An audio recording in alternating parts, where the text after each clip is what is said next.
शेर श्रीनगर में corona virus के इजाफे के बाद गवर्नमेंट ने यहाँ पर ईदगाह, छठा बल और लाल बाजार को रेड जोन करार दिया गया। वहीं पर सिक्योरिटी के कड़े इंतजाम किए गए और यहाँ पर म्यूनसिपलिटी भी लगातार इस कोशिश में जुड़ी है कि वो इन इलाकों को अच्छे तरीके से सैनिटाइज करे, ताकि यहाँ पर जो 30 मीटर की रेडियस है वहाँ पर केसों में कोई इजाफा ना हो।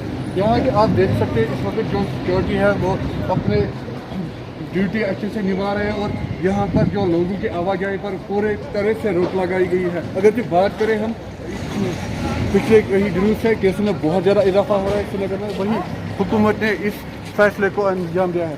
आप देख सकते हैं म्यूनसिपलिटी की जो लगातार कोशिश है यहाँ पर वो सैनिटाइज करे, उन इलाकों में जहाँ पर जो केसेस निकल रहे हैं उनको सैनिटाइज कर रही है। 300 मीटर की रेडियस है, वो कम से कम उन घरों को बचा कर वहाँ पर कोई और केस मजबूत न आए, केसेस को कंट्रोल हो, जो ताकि इस कोरोना से जो इस वक्त बीमारी पड़ी है उन पर रोक हो जाए।